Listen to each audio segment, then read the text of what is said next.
Later, we moved to a much better or consumer-oriented pendant version of that many of you are now knowing as Sixth Sense device. But the most interesting thing about this particular technology is that you can carry your digital world with you wherever you go with you. You can start using any surface or any wall around you as an interface. The camera is actually tracking all your gestures. Whatever you are doing with your hands, it's understanding that gesture. And actually, if you see, there are some color markers that in the beginning version we were using over there. You can start painting on any wall, that you stop by a wall and start painting on that wall. But we are not only tracking here one finger.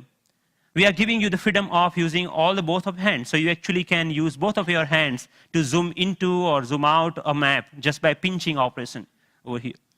The camera is actually doing just getting all the images, it's doing the age recognition and also the color recognitions, and like so many small algorithms are going inside. So technically it's a little bit so complex, but it gives you an output which is more intuitive to use in some sense. But I'm more excited that you can actually take it outside. Rather than getting your camera out of your pocket, you can just do the gesture of taking a photo, and it takes photo for you, right? Thank you. And later, I can find a wall, anywhere a wall, and start browsing these photos. Or maybe, okay, I want to modify this photo a little bit and send it as an email to a friend. So we are looking for an era where computing will actually merge with the physical world. And of course, if you don't have any surface, you can start using your palm for simple operation. I'm here, I'm dialing a phone number just using my hand. Yep. The camera is actually not only understanding your hand movements, but interestingly, it's also able to understand what objects you are holding in your hand.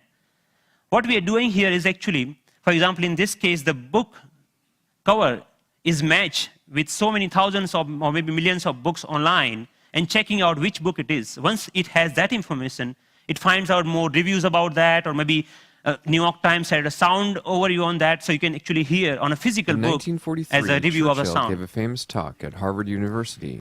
This was Obama's last visit last week to MIT. And in particular, I want to thank two outstanding MIT So I was seeing the live of his talk outside in just a newspaper. Your newspaper will show you live of your weather information rather than having updated like you have to check your computer in order to do that, right?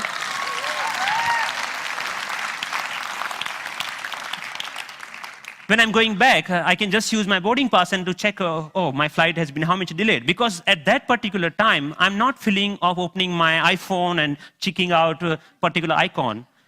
And I think this technology will not only change the way, yes, it will change the way we interact with people also, not only the physical world.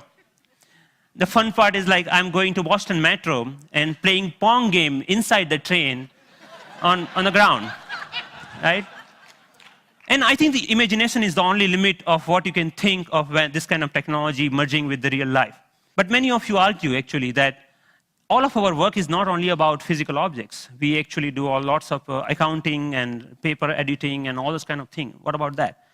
And many of you are actually excited about the next generation tablet computers to come out in the market.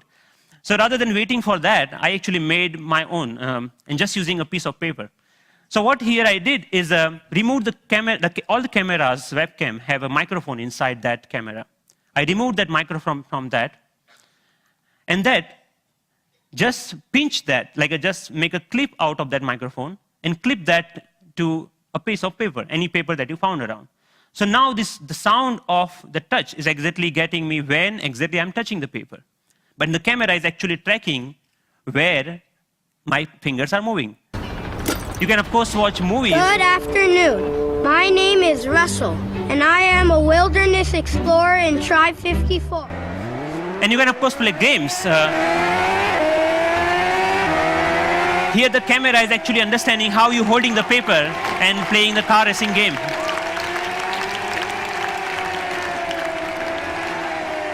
Many of you already must have thought, okay, you can browse. Yeah, of course, you can browse to any website. So you can do all sort of computing on a piece of paper wherever you need it. So, but more interestingly, I'm interested that how we can take that in a more dynamic way. When I come back to my desk, I can just pinch that information back to my desktop so that I can use my full-size computer. And why only computers? We can just play with papers. Like paper world is interesting to play with. So here I'm taking a part of a document and putting over here the second part of from second place, and I'm actually modifying the information that I have over there. Yeah, and then I'm saying, okay, this looks nice. Let me print it out, that thing. So I have a now printout of that thing, and now, so the workflow is more intuitive the way that we used to do before, maybe 20 years back, rather than now switching between these two worlds. So as a last thought, I think that integrating information to our everyday objects will not only help us to get rid of the digital divide, the gap between these two worlds, but will also help us in some way to stay human, to be more connected to our physical world. And it will actually help us not end up being machines sitting in front of another machines. So that's all. Thank you.